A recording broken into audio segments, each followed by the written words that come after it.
Welcome to the Wildly Free podcast. I'm your host, Hannah Plord, mindset and intuition mentor, and I'm building a movement of people becoming wildly free through expanding their consciousness and deepening their intuition.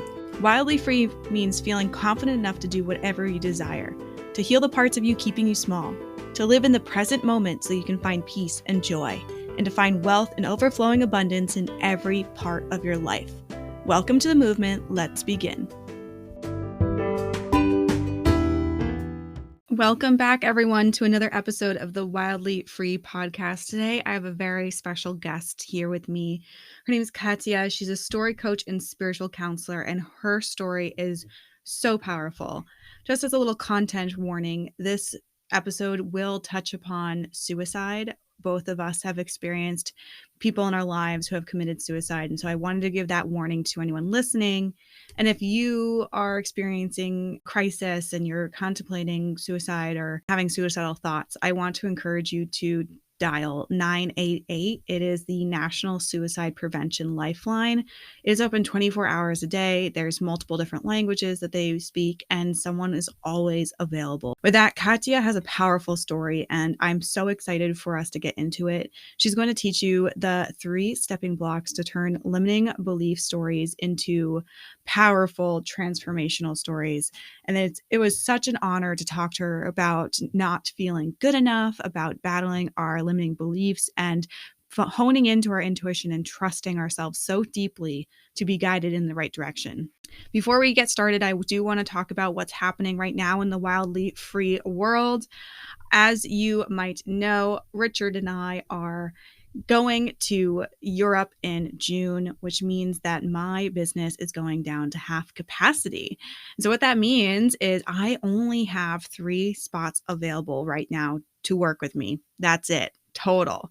And so the best way to do this is to join the Confident Creatrix Blueprint. This is my most popular program ever. There's been 3 iterations, countless graduates, and it has grown so much over the last 2 years since I last launched it. I personally have invested over $50,000 in my own personal development as a coach. And so the topics that I am teaching inside this program is so transformational. This is a 3-month program for coaches and creatives to build the strong, energetic, and strategic foundations of a wildly successful business. Imagine if you had a simple but effective strategy to call in soulmate clients and build wealth without any complex funnels, paid ads, or confusing systems.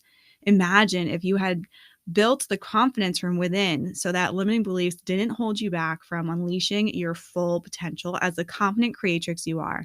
Imagine if you had the time freedom, energetic freedom, and financial freedom to go live intuitively, travel the world, and live your life to the fullest. You know you're in this for the long run, and there's no going back to the traditional job matrix. So you're ready to finally call in ease. You know, you felt this intuitive pull to disrupt the matrix, to lead others and create a legacy, and you bravely took that monumental first step of starting your business, but now you desire clarity. Who am I meant to serve? Where do I even start? How do I get my services in front of the people who need them? How do I value my services? And you also desire ease. How do I set up predictable recurring revenue? How do I book out my services without sacrificing my time freedom? How do I position myself as an authority so that I can attract my soulmate clients? And how do I tap into my intuition so that I always know my next step?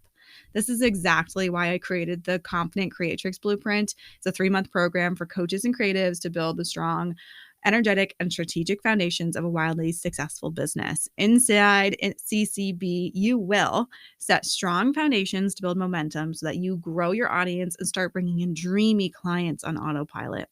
You will learn how to build an unstoppable movement that calls in raving fans so that each time you launch, you have people dying to join you. You will create an unshakable connection to your intuition so that you always know the next step to take and have deep-rooted self-trust. And you will cultivate long-lasting relationships with your clients so that they come back wanting more and more.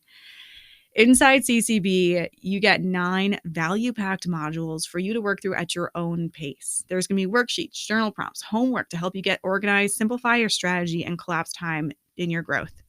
You also, in addition to to that, get bi-monthly one-on-one sessions to move through stickiness, process limiting beliefs, and get feedback. This is huge. This is a major upgrade that I've made to this program. Before, it was group-based and you would get on a call every single week and we'd go over what we're going over in the modules. But now you get these extra one-on-one sessions with me so that you grow even faster. You also get unlimited voice chat support from me to ask questions and get daily support.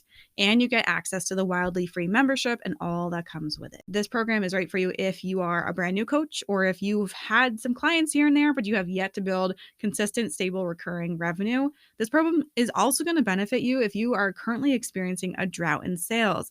Because we go into the foundations of your business, we can really go into the nitty-gritty, make sure everything's streamlined, and get you back reigniting that flame that you had when you first started your business. And this program is going to really benefit you if you are a self-starter and a go-getter who understands the value of inner work and having a mentor to mirror your shadows.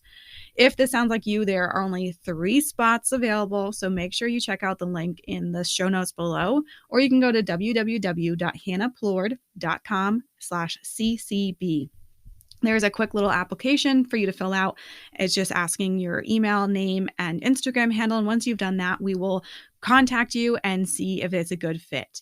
So with that, definitely join that if you're interested. Limited spots, but let's get into the episode here with Katja. Welcome, everyone, to another episode of the Wildly Free podcast. I am so excited to introduce my guest today. Her name is Katja. She's a story coach and spiritual counselor. And so, Katja, we start off every podcast episode about talking with what your wildly free story is. And wildly free means to have a high level of confidence, to feel free to do whatever the heck you want, to live in the present moment, and to break free of the overactive mind, to heal the parts of you, keeping yourself small so that you can chase your dreams, and to have overflowing wealth and abundance. So what is your wildly free story? Oh, wow. That is super exciting topic actually to talk about. So as we are diving into how I got here to be wildly free, or at least much more free than I have ever been, let me take you back when I was 16 years old. I lived in a tiny village in Finland. So that's where this accent is from, if you are wondering. And I fell in love for the first time. And maybe you remember your first love, or like all of a sudden, everything is so wonderful. And the birds are singing sweet melodies, the sun is shining brighter, and everything is so fantastic. But unfortunately, my love story didn't have that happily ever after. It ended very suddenly when I heard the news that my boyfriend had died by suicide. Oh, that must have been so difficult. It was like, it felt like my life ended too, that moment. And it put me into a very dark place because I was questioning why this happened. Why didn't I see it coming? I'm very intuitive, but I was totally not being able to see it. And I was like, why couldn't I save him? Like, if I would have been more attractive, more attentive, more whatever, he would have stayed. So I put the blame on me. I felt the guilt that I should have saved him. And since I didn't, I was guilty. And that took me into a so dark place that I felt like I don't want to live anymore because the pain was too much. And one morning I walked to a riverbank and I was like ready. I started walking to that river. And I felt like I just can't take this pain. But then there was this flash of light. Wow. Divine grace coming to my dark mind, like reminding me of the love of my parents. And that love made me take a U-turn, and I returned back to the shore, and I was like, okay, I choose to live. I choose to go through this because I don't want to pass this hurt to anyone else. And that choice started my healing journey through the grief, darkness, and trauma. And that also was a choice that I made that started to bring me that freedom that we are talking here.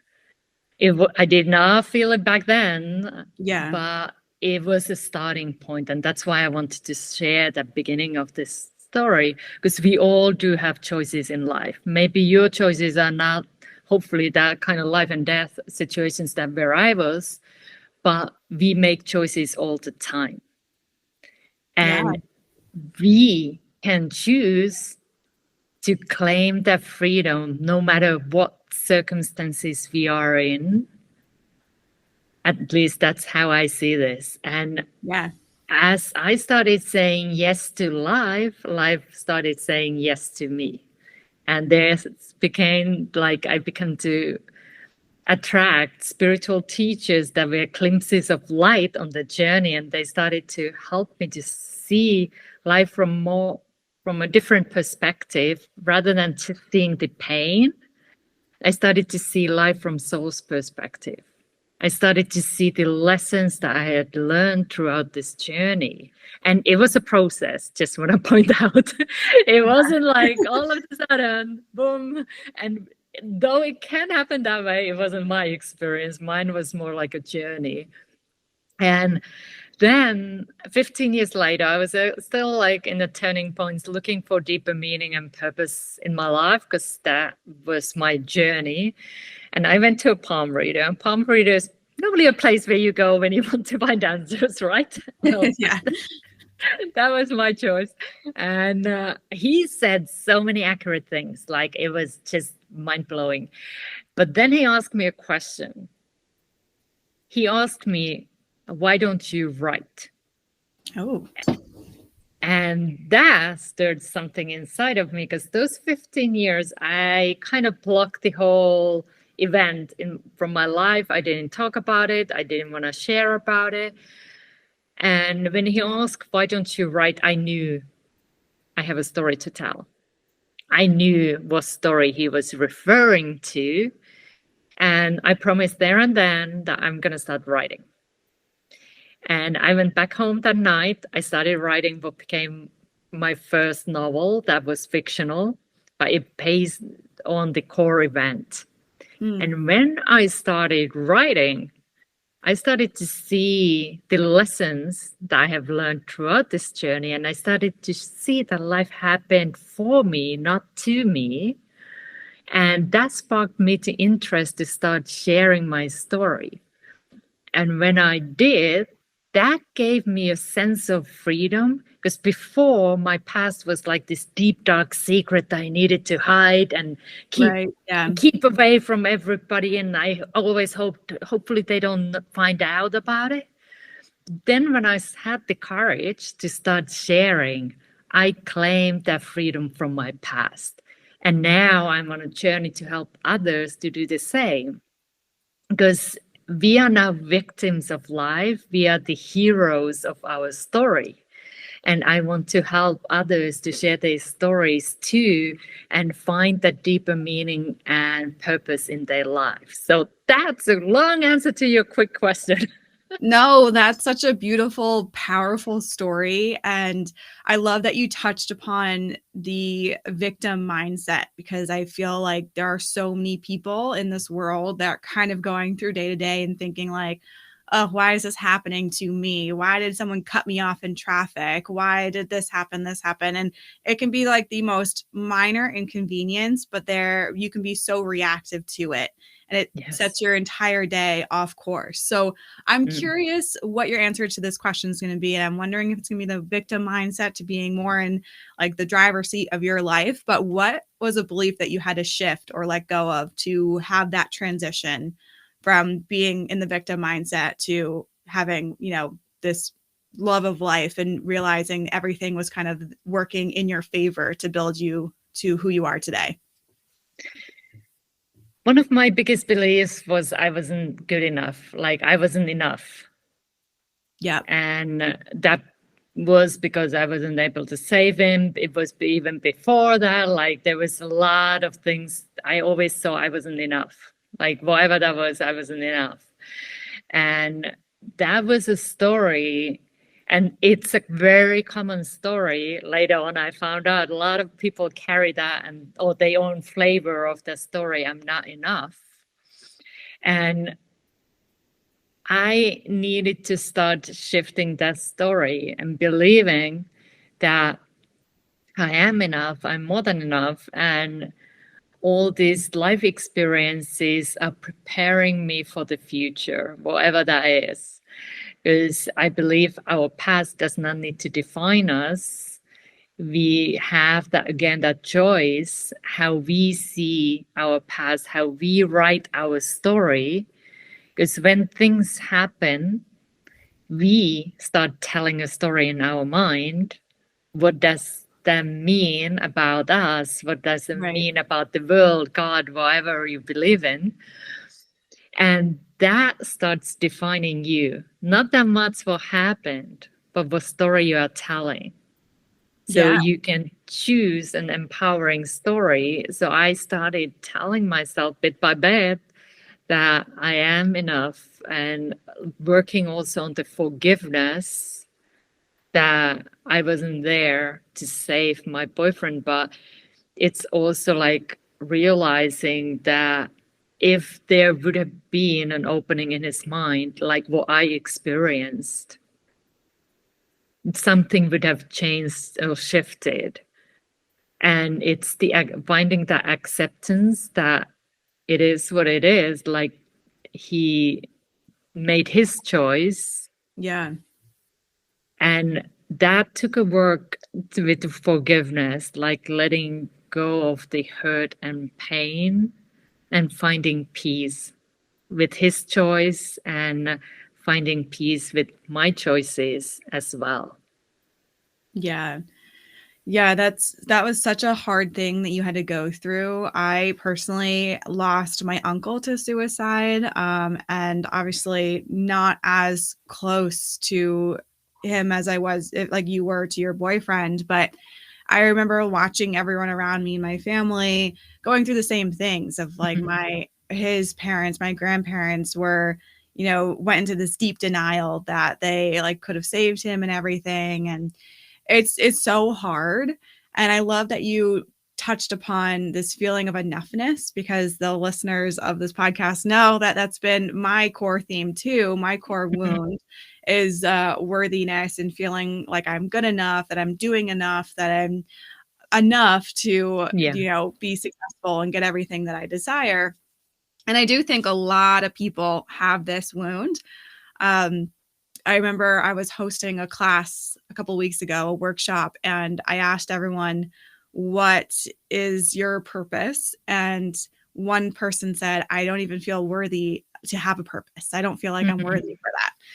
And so it's something that everyone experiences at some point in their life. So I'm curious how you like what activities, we're going off script a little. What activities did you bring into your routine to shift this narrative? Because I think when Mhm. people first think it, they're like, "Oh, I am enough." Every time that the thought comes up, "I'm not good enough," they'll be like, "I am enough." But then Yeah. it doesn't last because they don't actually believe that. So what were some Yeah. activities that you did to really make it last? Was it Yeah. affirmations, journaling? Yeah. So, and first of all, I want to say so sorry for your loss and thank you for sharing, because I think it's important for us to speak about our losses and the suicide Yeah. in general. And if you are in a dark place, just know that there is support available. There are people who love you. So just want to put that message out there. Yeah, thank And for me personally, some of the things, and I totally get that, like when we say I like doing affirmations, we are like, I am enough, and there is a part of your mind telling, yeah, right, you're not, blah, blah, blah. yeah. And what I have found, and this is something I use with my clients too, is saying, I am choosing to believe that I am enough, or I am willing to believe that I am enough. Because then there might be a little bit less resistance in your mind. Yeah, I kind of Because bridge the it's, gap there.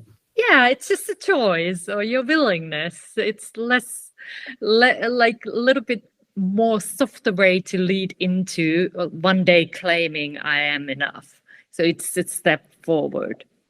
Yeah, And I like that. one of one of the things I came forward when you asked that, like, what did help me? Back then, I wanted to have a dog, and then I got my dog, and dogs have this capacity of unconditional loving, Yes. Yeah. and I think that my dog was one of my teachers. I believe he was so loving. He actually also healed two of my friends from having a fear of dogs because Oh, wow. he was just like, I'm loving you, whether you like it or not, I'm gonna love you. And that energy, like somebody or someone so being so loving, the capacity that I had back then to receive love wasn't that greatest, but somehow his love was able to pierce through the walls of resistance, and I started to feel the love in my heart again. And that was very helpful. I And love then, yeah, it just came to my mind, my dear dog, Mr. Kipper, and he was very, very, very loving. And then another thing was as well, like finding things that I love doing, like finding those moments that you feel good, like you start, like kind of you, like we go to the gym to build our muscles. You now need to start building that feeling that I am enough. Yes. Yeah, I So love that you are saying this because I often say to my clients to get to the version of you that you desire, the one that feels good enough, the one that feels successful, do more things that make you feel that way. And yeah. it could be like just doing your dishes. It makes you feel accomplished and you're like, yeah, I did my Mhm. dishes. That's amazing. And it doesn't seem like, because I work with a lot of entrepreneurs, it doesn't seem like that doing your dishes is going to, become the six-figure, multi-million, whatever money amount that you're desiring. Doesn't feel like you're going to get there from doing dishes, but that feeling that you cultivate every time you Yeah. accomplish something is going to pave the path towards what you want. Totally. And it's also building that, like, hey, I can do things, I can accomplish things. Yeah. And I would add and celebrate when you do something, when you complete something, just having that little celebration, because that brings joy. And Yeah. joy will uplift you then to a different energy. So that is super helpful as well. So I'm a great advocate for joy and celebrations because I learned that it's super helpful to, and there will be days when you don't feel like a part of you wants to stay there and wants to feel down. It's kind of like it doesn't make sense, but sometimes we do have that part that, like, yeah, but I want to be feeling this way. But then finding something that pulls you forward, whether it's serving others, whether it's supporting, helping others, that will help you to take those steps and take action to make you do things that make you feel better, because Yeah. that way you can then help others. But first you need to take care of you, and then you can go out there and help others. Yeah. I love that. It starts small. It's all about planting the seed and then like watering it every day, and then it gets a little bigger and bigger, and then eventually it's this tree that can support, swings on its limbs and everything. And but it's like the little tiny compounding steps that you take towards where you're trying to get. They don't Totally. seem in the moment, they seem so superficial and like it's not going to do anything, but when they build up on each other, that's when the progress starts happening. Hmm. You got to have that Yes. trust and, devotion to yourself. Yes, totally. And it's more sustainable as well. You Yeah. can more easily do those little steps, because sometimes if you aim to do something grandiose, it might feel too big step to take, but you're going to get there when you keep taking those steps forward. Right. Yeah. I know a lot of people on my podcast that listen also suffer with just being like a type A personality, high achiever. And that is something that I see a lot of people get hung up on. They're trying to do everything perfect. They're trying to take really big steps, and then they get burnt out, and then they, don't do anything for 2 months, and then they feel guilt and Mm-hmm. shame, and then that builds up. It is really about unlearning this perfection and just like being okay with whatever progress you make is enough. It all comes back to being enough, right? That story keeps Yes. popping back up. Yes. Because Well, and yeah. I want to just add there, because I totally get that. Like, I have tendency to wanting things to be perfect, and what I create, that I want them to be as perfect as they can. But it's often as well like creating something, because then you can enhance it. But if you're not taking action, if you're not creating anything, because it needs to be perfect, you can't make it even better. Right. Like one of my business mentors, she always says, like, iterate your way to awesome. So it's like taking steps, like creating that first draft or first version, because then you can upgrade it to better. Yeah, exactly. If you want to start a business, but every day you just do research and you get in this rabbit hole of researching and you don't actually start the business, you're still going to feel like unaccomplished and that you haven't done anything. So Mm-hmm. I didn't expect this podcast episode to go in this direction, but I'm so happy it did because it's so important. Yeah. So thank you for sharing that. So I work with my intuition a lot in my business. My intuition is, co-creating the entire path that I take. It's guiding me towards my next step. So I'm curious how intuition is played in your life. I know we've already touched upon it a couple of times with that flash of light right before Mm-hmm. you're contemplating life, but I'm curious, is it something that you work with closely every day, or has it been more of these like big occurrences? Actually, I was very fortunate because my mom was very intuitive, and I often say that she was my first spiritual teacher. Because in my household, it was normal to know things. Like Oh, my mom awesome. always, like before somebody came to visit, she was like, "Oh, I need to make coffee because we have guests coming." And that time, we didn't even have a phone that time. Like nobody called, so she just knew, and she was like, "Ah, I'm gonna make coffee," and then the guests came and the coffee was ready, and that was normal. And I kind of grew up to believe everybody know things, that it's the Right. normal way of being. And then later on, I realized that not everybody are that tuned into their intuition. But I think it was a great benefit for me to learn and grow in an environment where it was normal. So I tuned into my intuition and like starting to trust there from very early age, thanks to my mom. Yeah. And of course, there later on has been moments when and I think everybody go like, something and you still do something else. And then you're like, I wish I would have listened to my intuition. I have never heard like somebody says like, I wish I didn't listen to my intuition. It's Right. always they wish they did. And I have done a really big changes in my life based on intuitive knowing. Like when I was 6 years old, for example, I knew that I'm going to move abroad when I'm grown up. That was one morning when it was too cold to go outside to play. I told my mom, when I'm grown up, I'm going to move abroad because I had that vision. I'm going to be living abroad. And I told that. And then when I did move, I was like, okay, at least I gave you notice.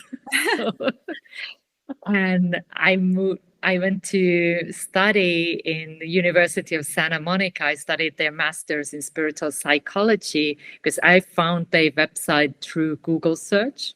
Hmm. And I just knew without even reading really what they do. I just knew that's my school. That's where I'm going to go. Wow. And when people were asking, like, what do they teach? I was like, spiritual psychology. I'm not really sure what else is there, but I'm going. because it was just a knowing inside. And I think when it comes to business, it just helps enormously. You just have that knowing, you just feel like this is the thing. Even sometimes you maybe analyze things differently if you would go just with your mind. But then there is this knowing this is the way to go, and it will bring also the courage and confidence. Yeah. I think that's so cool that you developed it from such a young age and you had this safe space to work with it, because so many people, we all have an intuition, we all have this little golden compass inside of us guiding us, but most people just don't have that level of self-trust, and they Yeah. get the intuitive hit and then they talk themselves out of it, or they let other people talk themselves out Yeah. of it. And it's never going to fail you. Like you said, no one's ever said, I wish I didn't listen to my intuition, but people say, I wish I did listen to it. Yeah. So it's definitely a practice that I work with my clients to develop. And it also goes hand in hand with feeling enough, because if you don't trust yourself, then you're not going to trust your intuitive hits, and it's all connected. Mm-hmm. So when we first connected, you had this 3 keys to transforming the limiting inner stories, from stumbling blocks to stepping stones. And I'm really curious to hear more about this. And I'd love for you to do a little bit of teaching on this for the people listening, because you work with stories a lot, and being able Yeah. to transform the limiting ones into, building blocks to your dreams is a really valuable skill for people to have. So can you Mm-hmm. elaborate more on that? Sure thing.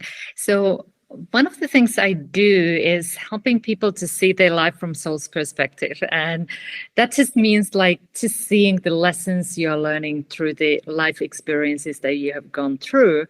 And we can take a look in your situation, first of all, from 3 different levels, like the physical, the mental, what you are thinking, and then the emotional. So we start exploring a situation. So whether it is where you are with your business, whether it's using intuition, maybe we use that as an example, because it is about decision making. Yeah. So if you wish that you could use more intuition, maybe there is a decision that you need to make, and you might just be like between choices and not knowing where to go and what decision to make. I normally find like before we make a decision, that's the hardest part. Like when you Right. make a decision, then it's like, okay, we move forward. But sometimes finding what to do next can be challenging. So that would be exploring what's happening in the physical level. What's the situation that you find yourself in? Because when you find that situation, then you can connect with your mind and see, what am I telling myself about the situation? Maybe there is a story I'm not intuitive. I Mhm. don't know. I'm always making wrong choices. Like whatever that story is for you, just writing those things down, because that way your mind is slippery slope. And sometimes it wants you to keep these things you are telling yourself hidden. So Yep. write them down and write about like these things you are saying to yourself, because we're gonna work on it in a moment. So you just first level, it's like, okay, these are the things I'm telling myself. And then I normally guide my clients to tune into the emotions. What are you feeling? What is happening within you when you have all these thoughts in your mind? What's happening in your body? Because our body has a wisdom as well, and it can guide us, it can help us and support us. But often we want to push away the feelings we don't want to feel. Yep. We are just like, oh, go away. I don't want to feel that. I just try to ignore it and feel the good feelings. But that doesn't really work. At least I haven't found a very effective way to handle my emotions. So Nope. Me neither. yeah, it hasn't really. I have tested, I have tried, believe me, but it didn't really work. So then it's like tuning in, closing even your eyelids for a moment, taking a couple of deep breaths, and just scanning your body from the top of your head to tip of your toes and finding where is the most intense part. Where is that? If there would be, for example, fear of making a wrong decision, where is it in your body? And then instead of trying to change it or make it go away, all you do is to give that part your attention. So you just sit with that feeling, and it doesn't need to be long, it can be just 5 minutes. You just sit with that feeling, and quickly it might start shifting and changing. And then you can just start sending it love. Again, Mhm. you test, all you do is finding peace with it. Like it can still be there, but you are just finding a different relation to it. Like you are shifting how you relate to that thing that you feel. So Yeah. that is like going through the three different ways, like the physical, mental, and emotional levels. And once you have gone through that, then you can choose to see, okay, what can I do? Like if there was uh, one feeling, we go now the other way around the triangle, like, what would I like to feel? Let's start there. Okay, I would like to feel certain about my decisions or confident or whatever that would be for you. Think about, was there ever a time when you did feel that way? Because that sometimes helps us to, yeah, actually, I did feel that once. Mhm. And then we have that memory. How did it feel in your body? Let's just imagine, how did it feel? And you go into that feeling. And then you can allow that feeling to sink in, embrace it, really let your body feel it. And then we can observe the thoughts like, okay, these were my thoughts that don't really serve me. So, what would be one thing I could tell myself that would support me? So maybe I'm choosing to listen to my intuition, or I'm choosing to believe that I can listen to my intuition, whatever that would be for you. So Yeah. then you have something supportive you can tell yourself. And then it would be the action. What what is one thing I could do? Maybe it would be like finding some quiet time so I can just tune in and make that choice. Or maybe you are more in the mind, so you might want to make a list of pluses and minuses for that choice, and then trusting, like, okay, I know what to do here. So then you are choosing to do one thing that supports you in the situation. Or maybe it might be going for a walk, because Mhm. sometimes you get ideas when you are moving yourself away from that situation and the pressure, and doing something completely different that might bring you the answer. But that would be a way to start shifting that limiting inner story. And of course, it's a process. Sometimes people get it straight away if they are ready for it, but sometimes it needs some time, because how many times you might have told yourself that's a limiting story before.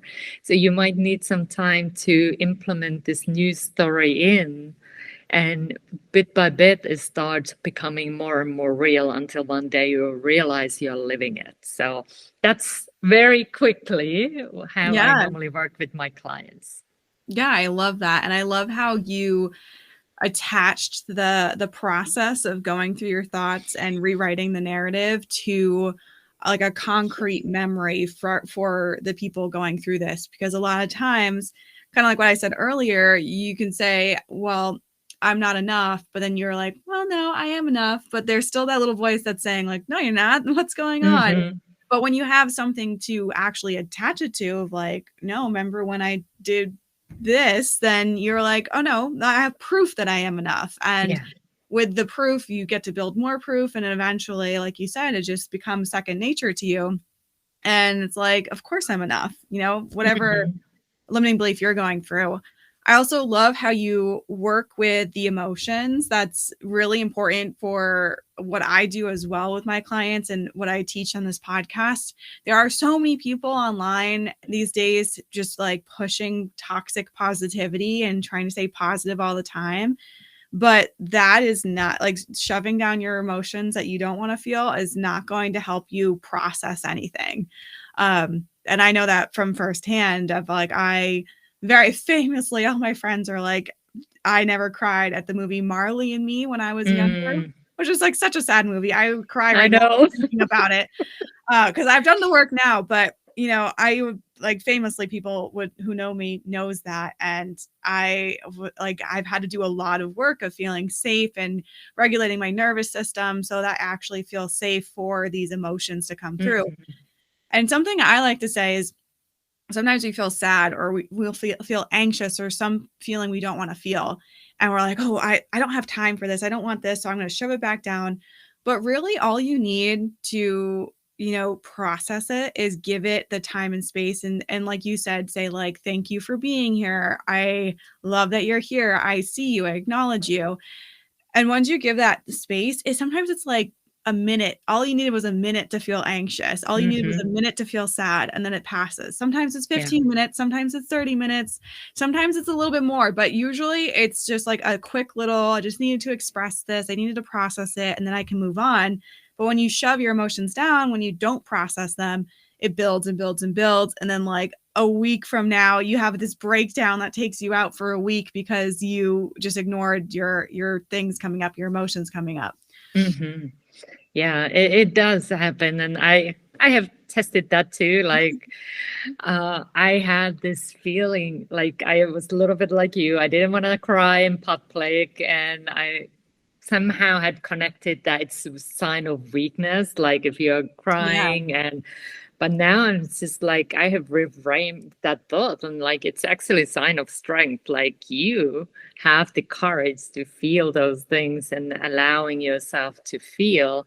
But often when we are going through trauma or challenging life experiences, we might also have a challenge to connect with the emotion because you Mhm. cut the cord. Like I felt like I cut the cord between the emotion because it was too much, it was too painful.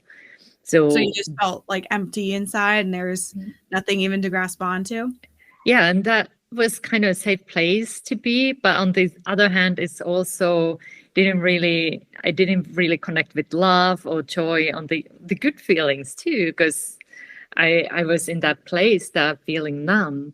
But then it is possible if you feel like, oh, I don't really feel these things, or something has happened in the past I don't really want to feel because they are these big, huge emotions. It will take me a year to cry all the hurt and pain. But it's again like, how about if we start working it little by little? Like, is there one thing you want to work on from the past? Like one judgment, one thing that you could work through? Because then you never know what's the thing that can shift everything. Yeah. So Mm. just also seeing how you relate, and this is from the University of Santa Monica where I studied.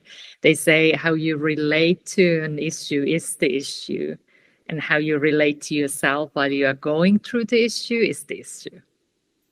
That's So fascinating. yeah, so having lots of love and compassion with yourself. Yeah. Well, Katya, thank you so much for taking the time to be on the Wildly Free podcast and, you know, teaching us the three keys to transforming these limiting inner stories, and sharing your story. It was so powerful. And I know there are people on this podcast listening who knows somebody or has gone through something similar, and your story is definitely giving them the permission to open up and tap into their feelings and process things and be wildly free. So I feel so honored to have you on the show and to be able to interview you. Where can people find you online if they're looking to connect with you? Beautiful. I would love to connect with you. So you can find me on the most social media platforms. I'm mainly on Facebook and on YouTube. So in my YouTube channel, I offer inspirational videos. So you will find more about the story work there. So I'm sure you're going to put the links on the show notes. Yeah, So of course. I come definitely and will. join. Yeah. Awesome. Well, thank you so much. I will let you hop off. I know you've got a call in a couple of minutes. We'll put all the links to message and connect with Katja on the show notes, so make sure you check those out. Thank you so much again for being on the podcast. Thank you for having me.